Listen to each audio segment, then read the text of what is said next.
Hello, I'm Pastor Hilly. Thank you for joining us for Faith Lutheran Church's Adult Forum series. We're calling this episode Church Music and Social Distancing. But before I get to our special guest this week, a brief reminder that during this time of social distancing, there is wonderful ministry coming out of the community that we call Faith Lutheran Church in Whitehall, Ohio. Ministry that includes this very podcast. If you would like to support the ongoing ministries of Faith Lutheran financially, please find the link labeled Giving in the description below. And now, on to the episode. Joining me today is a longtime friend of Faith Lutheran Church. He used to play on Saturday or Sunday night and fills in upon occasion. He's now serving as the choir director and musician. I think he has about 3 other titles there as well at Mifflin Presbyterian. Nate Terry, thank you so much for joining us. No problem. Thanks for having me. Yeah. So how is this socially distant life treating you these days? Well, it was kind of rough at first.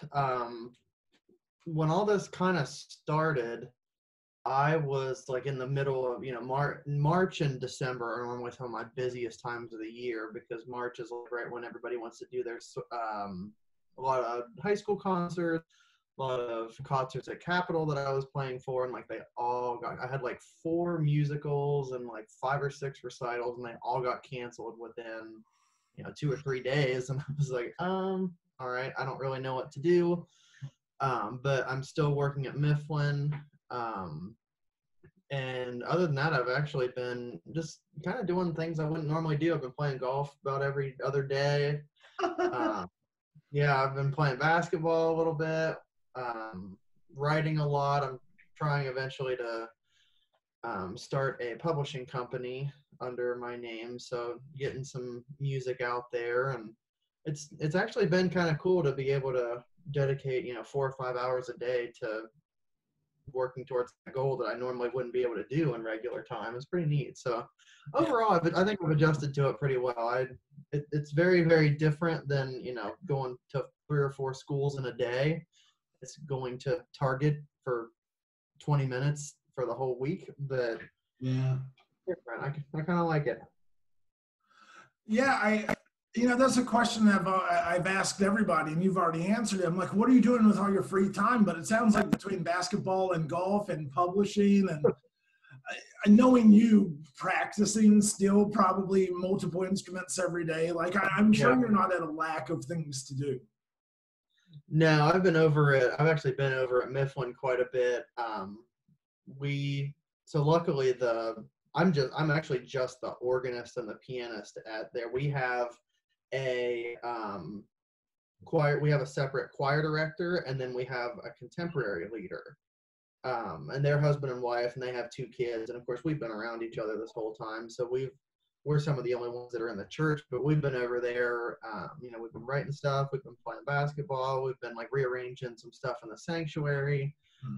Just kind of tweaking the process of online worship and trying to get things straightened out a little bit for if/when we actually get to come back. Yeah, I mean, and that's the question. And because right now all bets are off, right? I say to pastors all the time, it's like the Wild West. Like we don't know when things are happening. We don't know what may be happening, which leaves us all scrambling to figure out how do we do what we do, which is build community virtually. Yeah, that was one thing. We've talked about that a lot in our staff meetings and stuff. Of course, we have like us basically there that we've already been around each other, and we have people like extended staff calling in and that kind of thing. And even just that is just such a different process than like, we just go around the room like we normally do. It's just so much different. Yeah. And we'll get into that later with like sermons or service specifics, but it really is tough to make that community part stick with being online and being some people even in different states right now. Right. So let's talk about the worship experience, right? And I always like to make the theological caveat that, theologically, the Church of Jesus Christ has not been canceled, We are just, postponing or redeveloping our ways to celebrate. Right. But okay, we weren't in a sanctuary for Easter, but hell was still trampled underfoot. Like Jesus came back. Like we're still good. Like we're just changing how we engage with it. But that being said, since the third week in Lent, everything has turned into either podcast or live streams or all that sort of thing. However, I mean, you could just pull out an iPhone, turn on Facebook Live and let it roll, but that may not actually yield the best results in terms of audio quality, video quality, and connecting. So I guess like one of the questions we got to take the lid off of the box, so to speak, is if you're a congregation and you want to be able to create an online worship experience, like where do you even start with that? So luckily at Mifflin, and this was something that I was not used to. I just started there in November. Well, All Saints Sunday was my first Sunday there. But they actually have a setup in the sanctuary that we have like a 4K video monitor. We have recording capabilities of all kinds, audio and video. And we already were streaming our services through Facebook long before this even started. I think they've been doing that for years and years and years, really since they even could. So luckily for us, we didn't have to do a lot of planning and scrambling at the last minute. But I mean, for a church that didn't have that, I've seen like Christ Lutheran, that's right across from Capitol.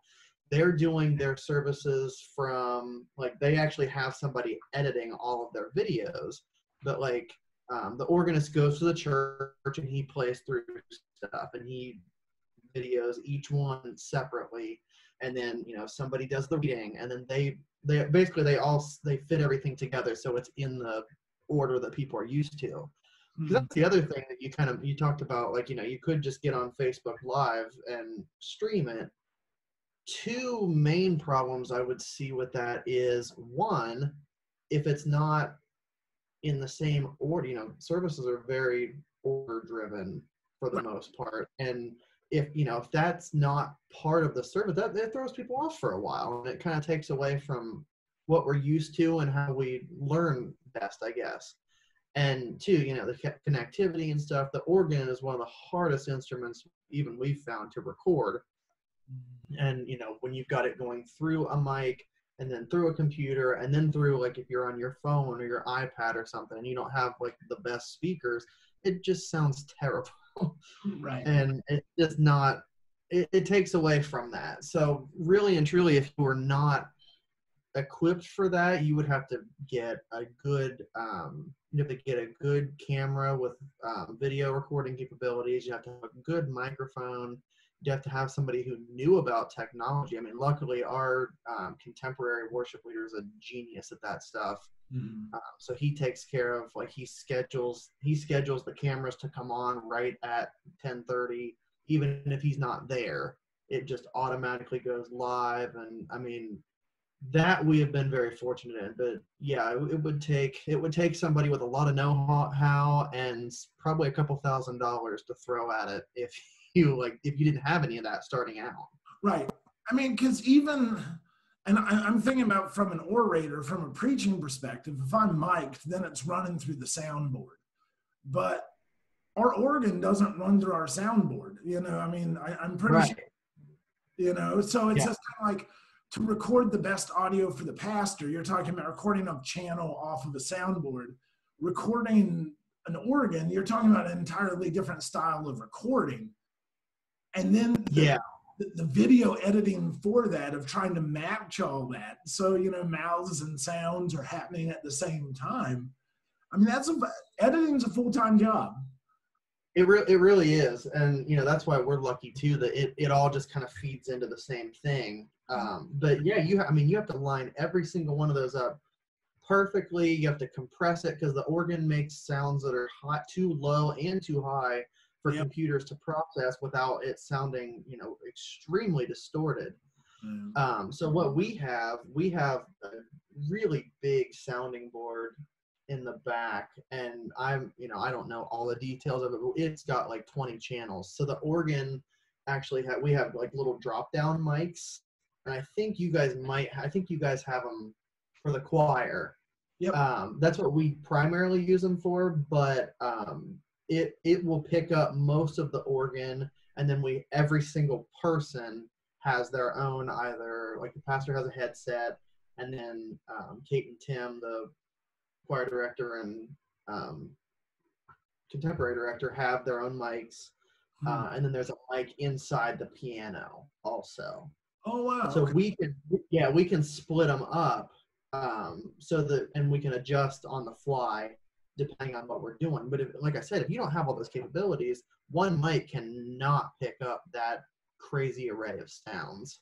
Yeah, I a church I used to serve at, they had a TV in the fellowship hall, and it was a closed circuit, and it was a 21st century cry room essentially, right? You take your kid out if they're crying, and there's a flat screen and you can watch worship. But it was essentially a mini DV camera that had been hot wired in to a computer and projected on this thing, which, I mean, it worked. But you're talking one stationary camera shot at one angle. Right. And, I'd say that if you just think about how media is recorded, nobody watches one angle for 59 minutes. No, nobody watches it for 30 seconds even. Yeah, you know what I mean? So there's part of the consumer psychology of media that, like, you got to be able to, like, change up, give me some quick cuts, give me some zoom ins, and then that requires editing on the back end to put all that together.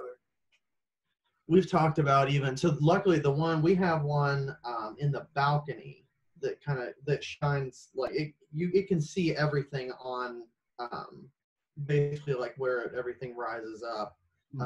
It can go, and we can zoom in also. So it's got a little control knob that, like, if I'm at the piano, he can zoom in on me. If the pastor's walking around because he likes to walk, we can follow that.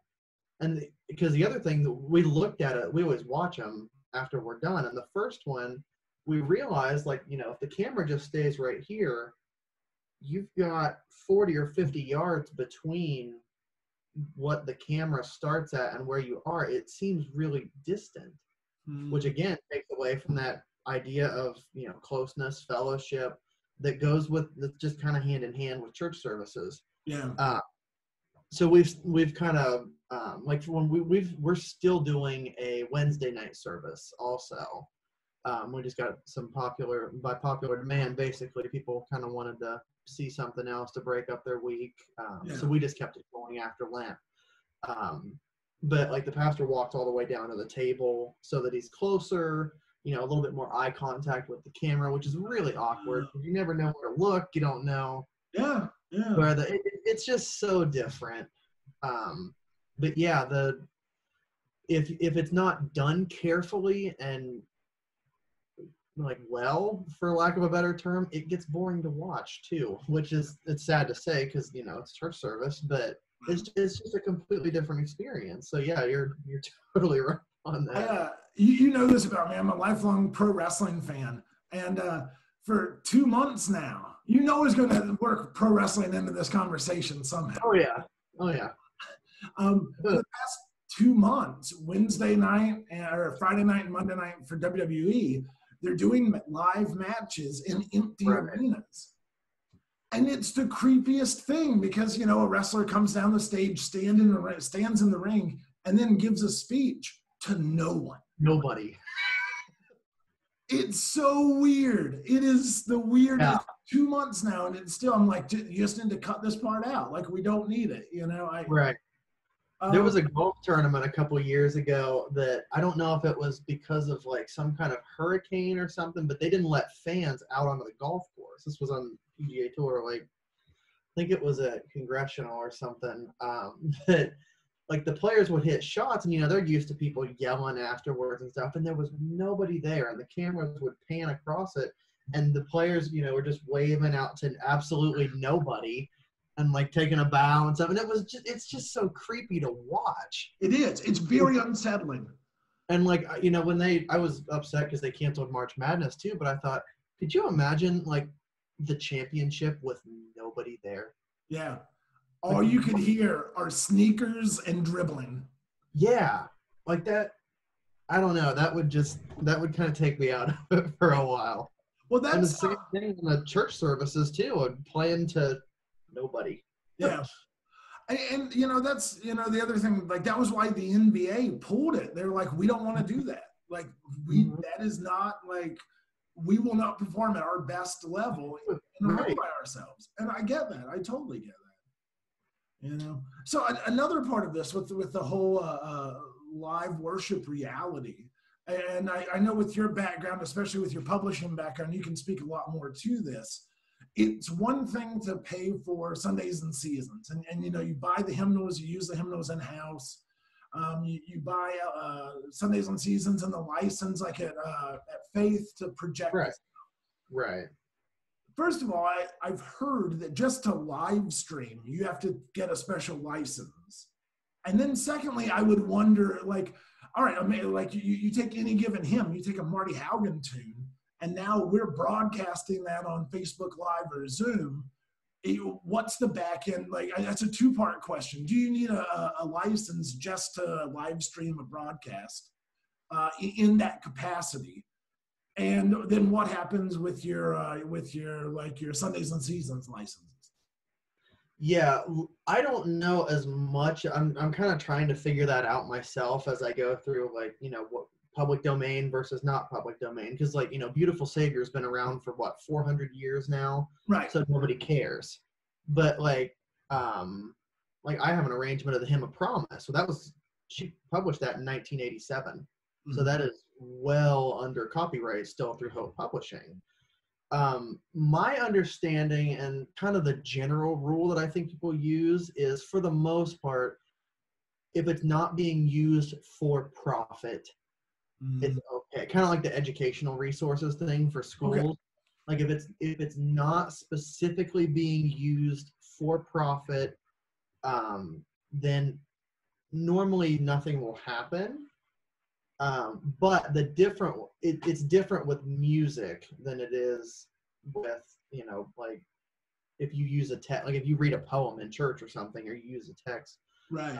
Certain ones, it really depends on every different corporation. And like I said, I don't know a ton about it at this point, but I mean, they could, if somebody wanted to make the argument, and the thing I've always wondered about it, if somebody wanted to make the argument, well, you're getting donations from people. Yep. What, where's my cut? Mm-hmm. And my thing is, as the church, we bought the books. There's a license that comes along with that. We've got probably 400 or 500 copies of that book. That was, I can't imagine the price tag on that. So I would say, as long as you're not like also showing the sheet music and stuff on the screen, you're just doing words and stuff, that is normally okay. But again, it's kind of who wants to say what publishing. And, the weird part of it is I served at a church that printed everything in their bulletin for a while. And you would think that when you pay for Sundays and Seasons and the licenses that go with that it would give you access to everything in Sundays and Seasons. But it only gave you access to about 80% of it. And so I wanted to use a hymn that was in the resources, but in order to use it and put it in the bulletin, it cost us an extra $150 out of pocket. I'm like, well, why are we paying for this licensure if we don't get everything? But it's due to the way that music is like clumped together, or who owns it and who sells the rights, I guess. Mm-hmm. There's a lot of different, and that's what I'm trying to figure out too, with like, what if somebody, there's obviously like things like Beautiful Savior could be re-copyrighted somehow. even though it was written 400 odd years ago. And it just depends if somebody changes it enough, or there's tons of rules on this, and I'm not a lawyer in any way. I don't know. But, what I get my thing, because I ran into that a couple times too with, I used to work in a United Methodist church, of course, and they would always send me these little like resources, like you're saying, like a little packet of stuff to use. And if I wanted to put that up on the screens or in, like you're saying, in the bulletin, they wanted more money for it. And we already paid this yearly price to have all this stuff. So the only thing I can think is sometimes if you copyright things, because you can copyright things in groups of like, I want to say it's either 40 or 50 pieces of something. So if they're in different copyright groups and they don't have, like if the organization doesn't have that license, they have the previous one, then that wouldn't be included. It's just a kind of a painful process, and publishers are getting greedier and greedier. And and I think that we're especially, we were already in the burgeoning Wild West stages of the litigiousness of online and copyright, right? And I think that with the pandemic and with everything being more virtual, it's exacerbating so many of those cases. Yeah, it really is. When computers were made and stuff like that, who thought back then when they made these laws that, it would actually come to where everything is exclusively online. They thought, okay, this will happen 3 or 4 times and a judge will rule on it. And now, people can go into a field of just copyright law. Yeah, no, absolutely. And you think, I learned the other day that if you have a drone, anybody can buy a drone and you can fly your drone and you can take pictures on your drone. But the second you record video on your drone, you need an FCC license. Like legally. Like, it's not like the PD are going to bust you down, but like legally. You need, and it's why, like, I live up by Cruise Stadium, and we're going around Cruise Stadium. There are a bunch of FCC signs that say no drone fly zone.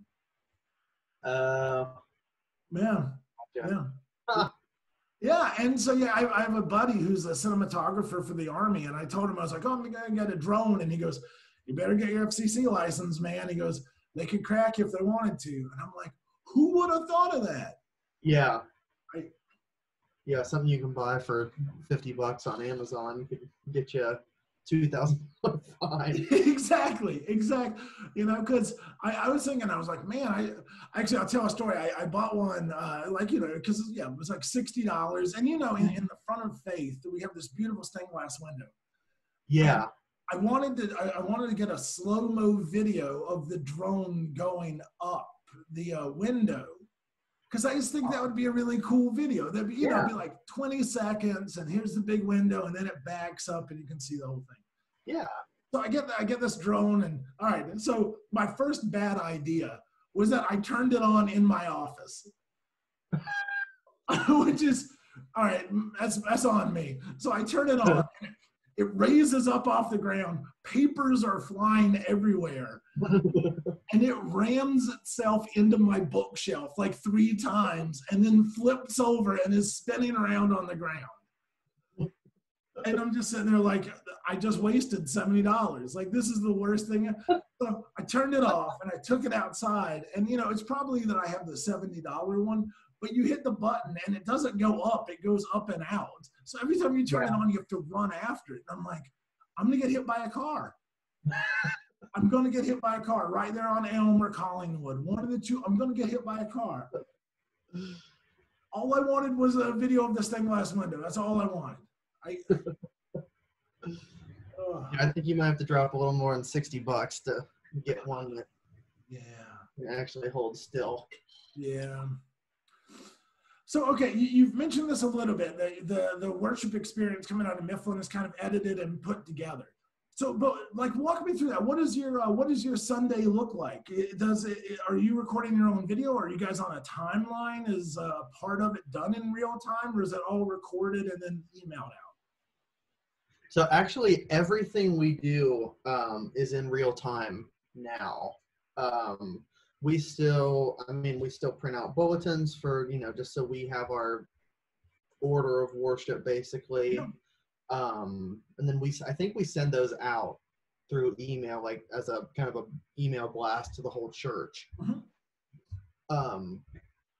But yeah, we have, we used to have, normally they have a 9 o'clock traditional and an 11:15 contemporary.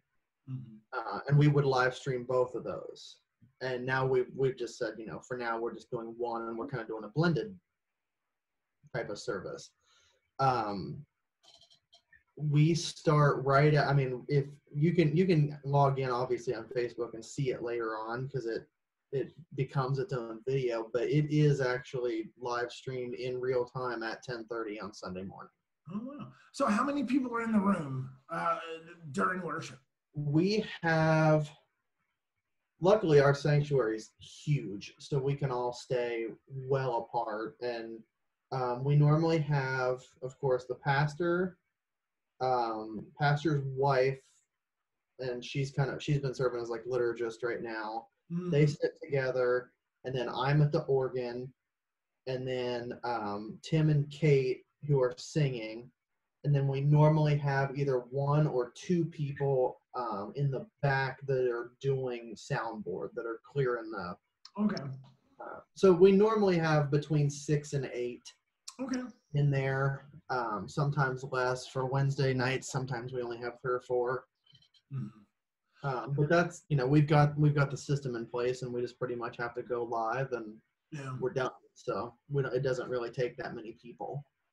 Is that a different kind of challenge for you as a musician, to be in a room with 7 people as opposed to 70 or 170?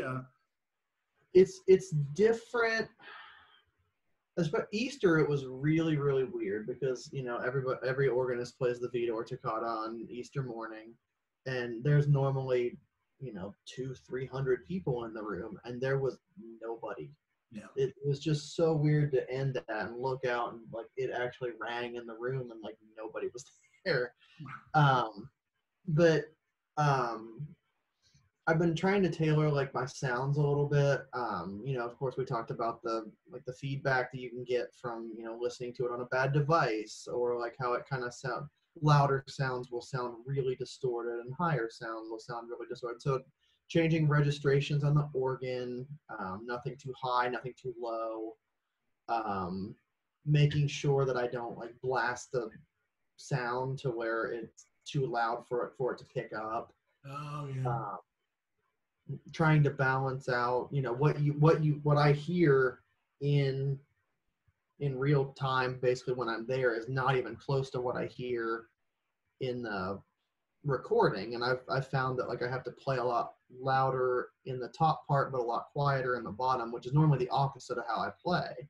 Mm-hmm.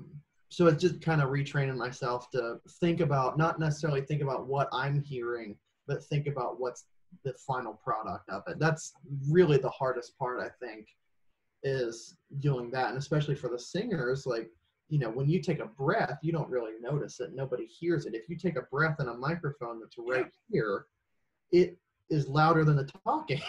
Yeah. So does that almost add a new step to your rehearsal practice, to your rehearsal process? Because it's like not only are you rehearsing to rehearse, but you're rehearsing to like hear the playback of your rehearsal to give you more feedback of how to play it. Yeah, a little bit. So we do sound check in the morning before we start, just to make sure, we've got everything pretty much set now. And there's actually presets on this soundboard, so we can, it's way more advanced than I'll ever be, but they know how to use it. But yeah, we do, especially like with the piano, the first week we didn't really think anything about it, but we have the overhead mics, and we have the piano, and there's a mic in the piano. And then the singers were past the mics above out here. So they were being picked up through just that microphone. I was being picked up in 3 different places. So I was barely playing, and you couldn't hear the singers at all. The piano was just blasting away. So we had to realize, okay, when I'm accompanying people, we need to turn one of these off. or when it's just organ, we need to turn all of them on. Just different ways of doing that. But yeah, it really is different because sometimes, when you have that compression that you talked about earlier, basically compression, if you don't know what it is, like your lower sounds and your higher sounds and your more extreme sounds are all kind of in the same space. There's nothing that's so low that your monitor or your computer will distort the sound, but also like your quiet versus your loud aren't as extreme. They're more in this way. So because of that, I have to make the quiets really, really quiet, and the loud I have to absolutely pound on it to make it sound. Yeah. So it's just different. If you were sitting in the sanctuary listening to it, it would sound horrible and not balanced at all. But online it sounds great. So right. And like that's the weird part, right? I mean, it's got to be weird to play something live in a room, knowing that your audience is literally the other side of the internet. Yeah, it really is. I've always been a big fan of, and especially playing the organ in so many places. I've played in tons of churches throughout college, and just really any chance I get, I go play a different organ, and every organ is different. There was a cathedral I played in a couple years ago near OSU at Holy Name, where the organ chamber was like 3 stories up. So I would play something, and it was about a 3-second delay before you ever heard it. Yeah. Whereas, if I was recording in there, it would be impossible. There's no way I could do that. But I've played so many different organs that I kind of like to envision how it sounds. I'm envisioning how it sounds in the audience, not to me anyway. Mm-hmm. But this is, definitely a whole new level of it. You can't really judge what you're hearing in the moment. I kind of have to wait before I form an opinion about what I just did to listen to it after the service. Well, I mean, that being said, does that force you to trust your own skill in a different way? Because you don't have that real time. You can't look to the left and see Ethel like nodding, or I mean, like that sort of. I remember a great story. They were talking. It was the first WrestleMania that happened in a football stadium. And typically pro wrestling is in an arena and there's a lid on it and it's really loud, but you have that audience thing. And all the wrestlers, when they got done with their matches, went to the back and they kept saying, man, we must be stinking the joint up. We can't hear anything. And then they realized it was because they had 90,000 people, but no roof because it was a football stadium. Yeah. Everyone was cheering and it just went up and out of the room. Yeah. If you're used to that feedback, that I need that feedback right now to kind of go with it, and it's not there. Acoustics is something that, I mean, I took a class on it in college about just the different ways that different rooms. I mean, even if you think about it, if you've got 200 people in your sanctuary with clothes on, and especially if we come back with masks on too, that sound gets absorbed more. Just like if you walk into an empty room with, when this room was empty a couple of weeks ago when I was setting it up, I could step in here and it would be like a 4-second delay. Now I can snap and the sound's already gone. Yeah. First of all, I have a whole thing. Basically, this is just a giant carpet wall on the other side so that the sound from the drums is absorbed. It's completely different in a church that's bare versus having all those people in it, how different the reverb alone is. It's such a different feel, and that's something that can also be changed online or in a recording, but you can't hear that in the moment. Right. It's kind of a really and truly, it's just trial and error process to see what works and what doesn't. And even to change that in post, that requires that you know how to change that in post. You got to like let's whip open Pro Tools and look at the advanced settings and clip your high end and our low end and push it, which isn't my skill set. Yeah, it's not mine either. I've got friends that are tech majors and it's just a whole different side of things. I've been I've been in that recording studio, the new one at Capitol in the basement. We recorded a soundtrack down there when I did Ordinary Days a couple years ago for it was one of my friend's senior project, but it's basically a 4-person musical with a pianist, and we were down there, and I couldn't hear myself at all, and we listened to the playback, and the piano was just screaming, and that I wouldn't know how to fix that. And Yeah. she was like, "Give me a second," and she equalized it or whatever she said she did, and it was perfect. And I mean, people spend 4 years getting a degree to do that, and rightfully so, because it's really hard to do. I don't think people realize what goes into just hearing something even on the radio. Right.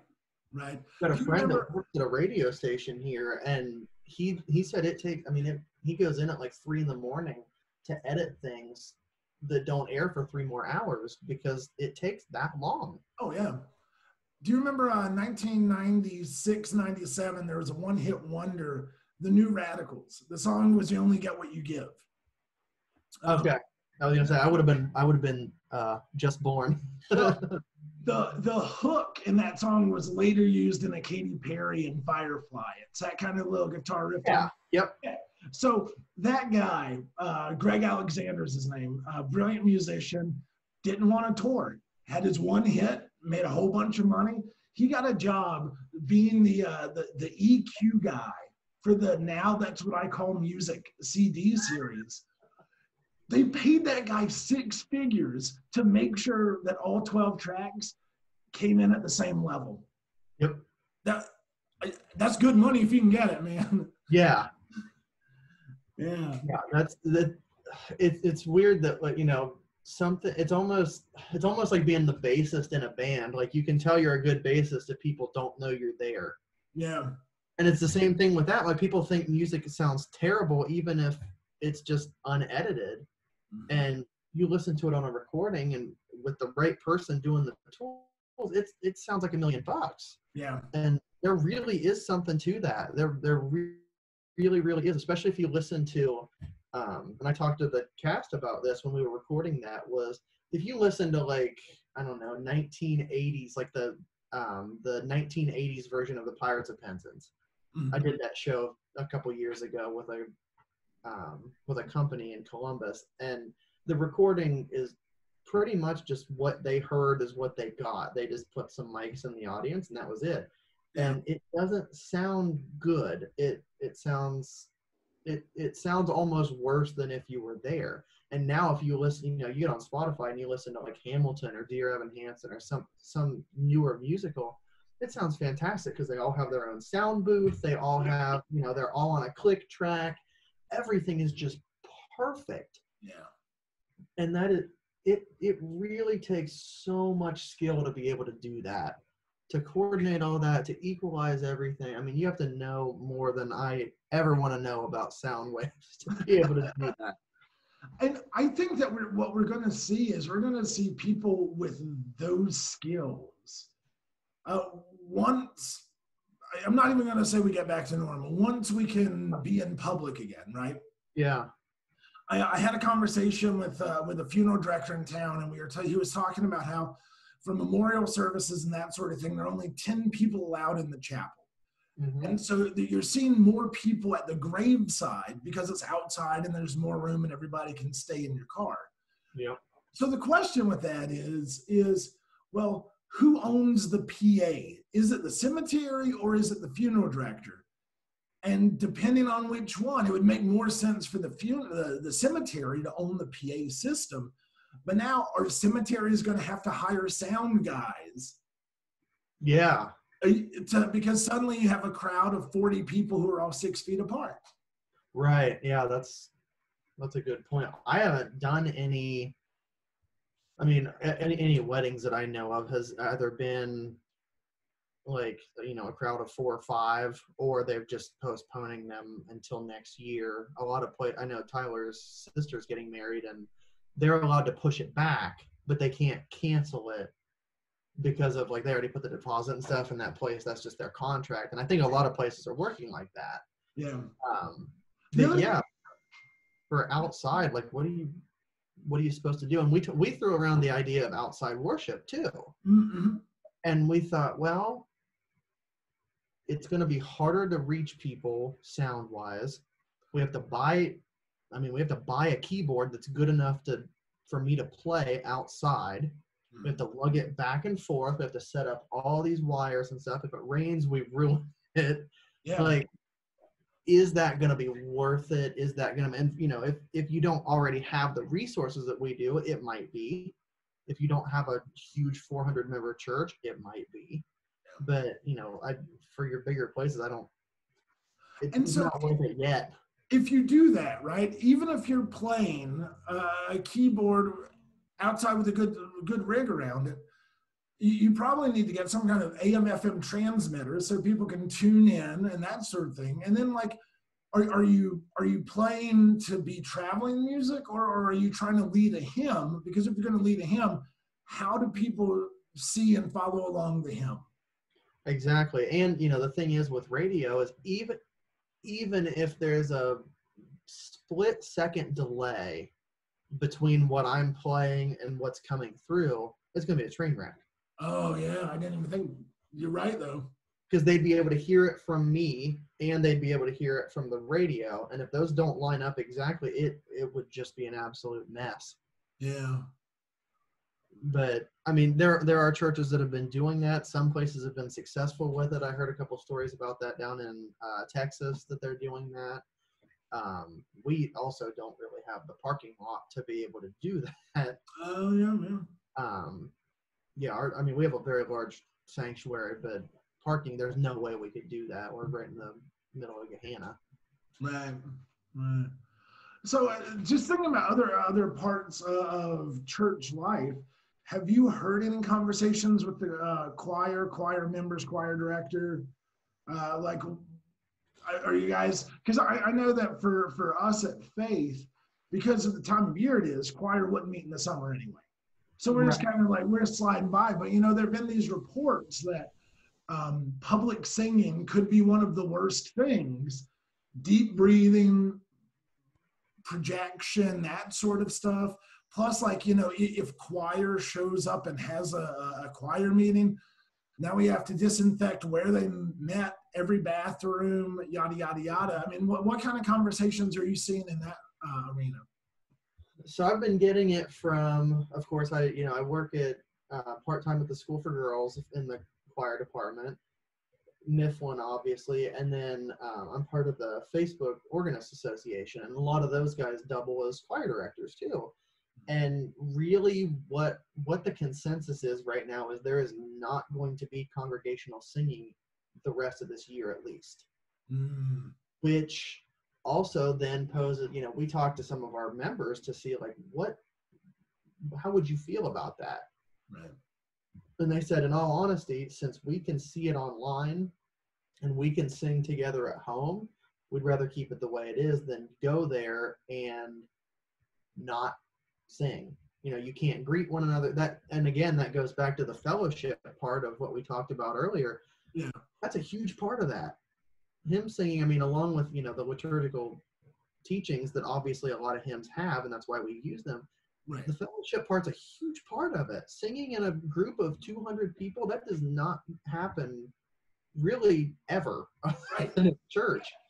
And to not have that for, you know, the foreseeable future is really, really sad. But I think people would rather do it alone and, you know, out in their home than come and not be able to do it at all. That's our consensus anyway at our church. But yeah, I don't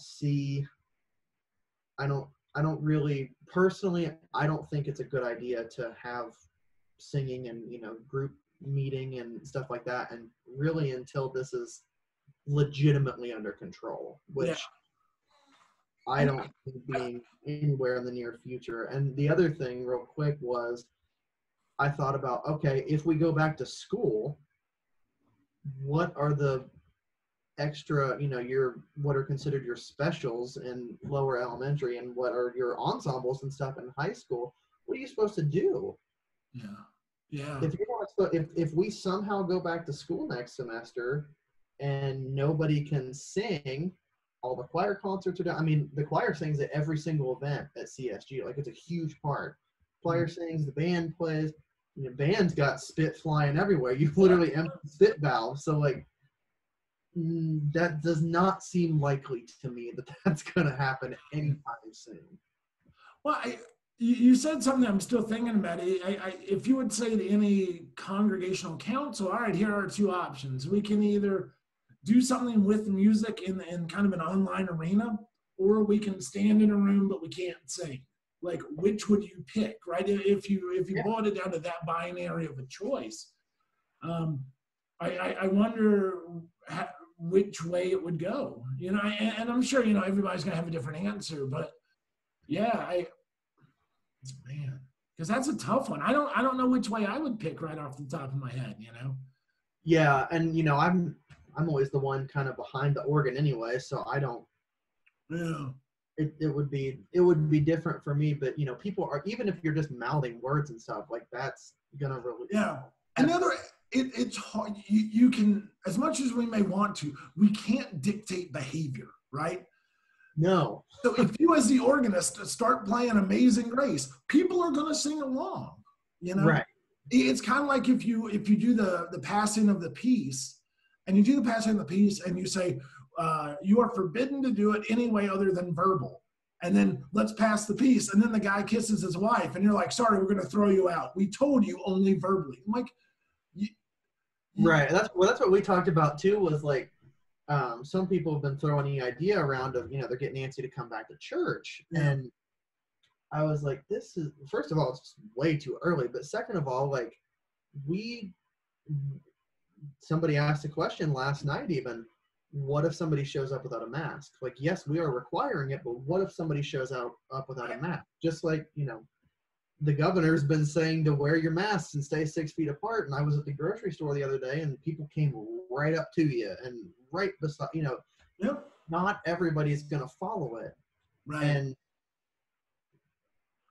then nobody wants to be the church who gets the reputation for throwing people out.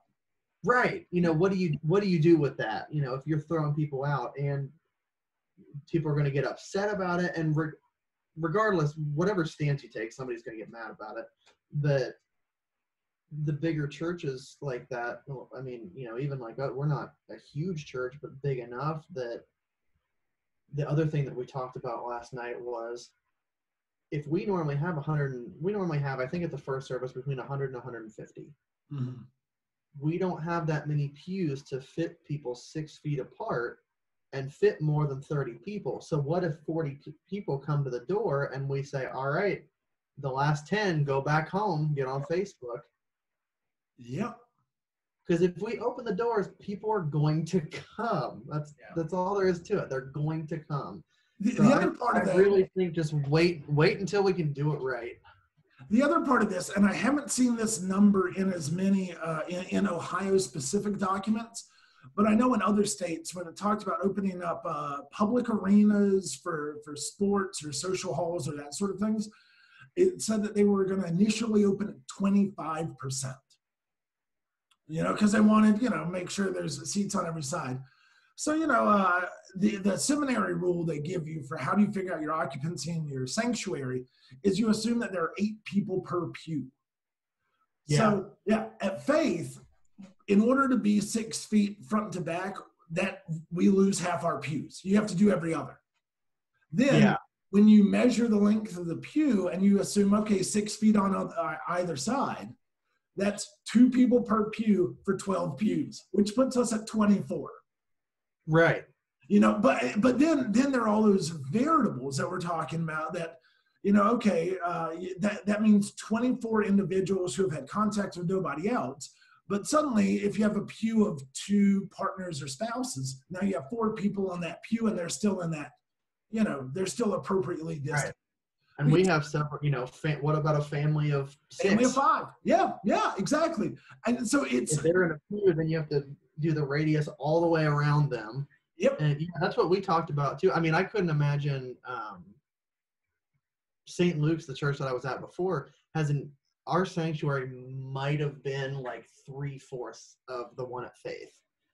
And I mean, like when we had one Christmas when we had like 125 people, we had to put out more chairs. It Oh, was wow. that small, so they might be able to fit 10 people in there. That's Mhm. not even worth opening up for. Uh, It's just better to do it online. And yeah, that's what we were going. That's what we were looking at too. We actually got a 6-foot pool noodle, and we were Yep. sitting in each different row and seeing how many, and we got to about 40 really. Mhm. And we're getting over 100 people on Facebook, so why would we open up to get less? Uh, So here's a hypothetical question. Let's say that everything is under control by the end of July, and August 1st, everything opens. Churches are, business as usual.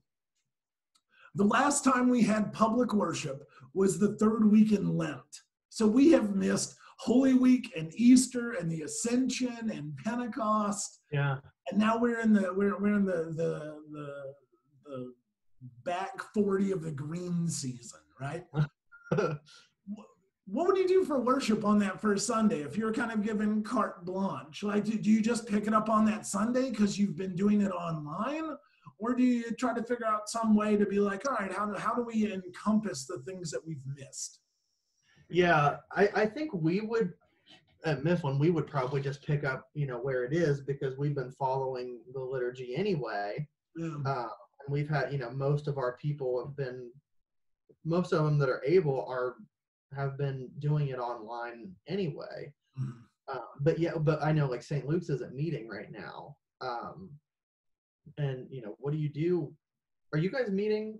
Are you doing stuff on Zoom or? What I kind of put together was a companion, if you will, so on Sunday morning or on Saturdays, these adult forums get released on YouTube and Facebook.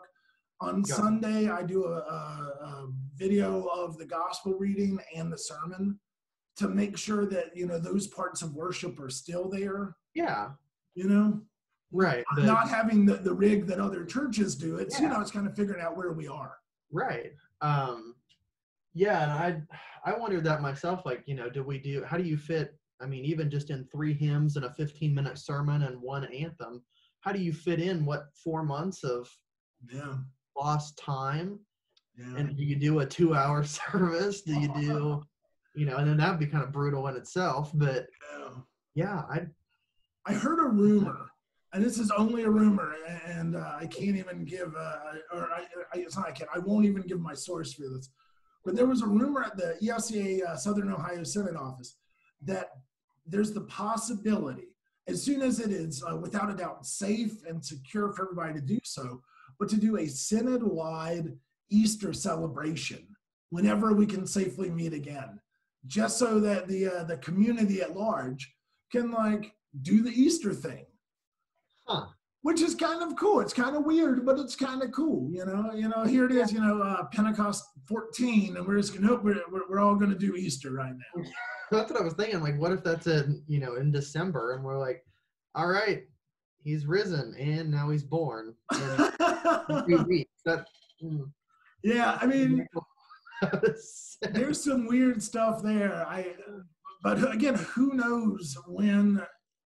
Because the reality of this is every individual has to get to the place where they feel comfortable, confident, and safe. Right. And that's the individual crossing that bridge, and everyone's going to do that at a different time. Mm-hmm. So we just got. I think that's the biggest tension culturally right now, is that some people are fine and ready to go, and some people still aren't leaving their houses, and they're demonizing one another. Yeah. I've seen people with mask on yell at people without mask on, not wearing a mask is murder. And I'm like, that is not accurate, too much. And I've seen, people who are, not wearing masks who are sitting there like, you want to kill the government. And I'm like, that's also not true. Like, right. It'll be fine. It'll be fun. All right, man. Last question. I was racking my brain for this for the past 2 weeks or so. Are there hymns that we could find either appropriately or ironically that would be funny during our pandemic? Well, you texted me that, and I actually asked the Facebook Organist Association to help me out with that and see which ones we have. So I have a list. The absolute one that was mentioned the most was Breathe on Me, Breath of God. I did that one a couple weeks after this started, and I kind of looked over at the pastor like, I don't think you should have picked that one, but okay. Somebody said we could do a contemporary service by the Police and do Don't Stand So Close to Me. All right. Back to hymns. Draw Me Nearer is not quite the idea at the moment. We Stand as One is not the idea. He Touched Me. Closer, My God, to Thee. Nope. We Gather Together. No, we do not. I've never heard of this hymn, but I think they said it was an older one. Stricken, Smitten, and Afflicted. Yeah, I might have to. Yeah, I'm gonna have to look that one up, and I might do a special music on that next week. There's a hymn. I don't know if it's in your hymn or not, but "Stand by Me" is actually a hymn also. Oh wow! Can't really do that. "Let Us Gather in a Circle." That's a big one in the Catholic Church. Can't do that.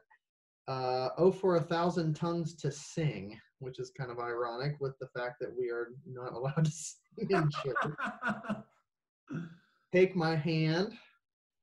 The title doesn't get it, but they'll know we are Christians by our love. If you ever sang that, we will walk with each other. We will walk hand in hand. Is the first line. Yeah. And my personal favorite that somebody said we should avoid is "Pass It On." The only one that I found that was okay was "I Come to the Garden Alone." And I played that one on Easter because I thought that was clever. That was really, yeah, no, that's amazing. Garden Alone. Yeah, they've had fun with that. My Facebook, I've had like 30, 40 notifications at a time of people commenting on that.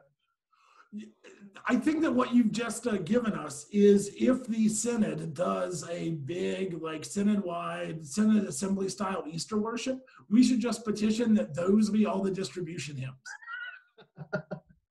I've been thinking about making, like, going through each verse of those and taking out like just the ironic parts and making a little medley of that for once this is all over. I'll share that with you. I'll send that to you guys if I ever end up finishing it. But please do, man. Please do. That'd be good communion music. Yeah. And, to do that medley, so people are like, is this that song? Maybe not. And that way we'll keep them from singing. Yeah. I like it. Nice. Hey, Terry, thank you so much for your time, my friend. It's good to talk to you as always. And yeah, man, stay safe and stay healthy in the time ahead. You too. Thanks for having me. Yeah, man. Take care. Alrighty.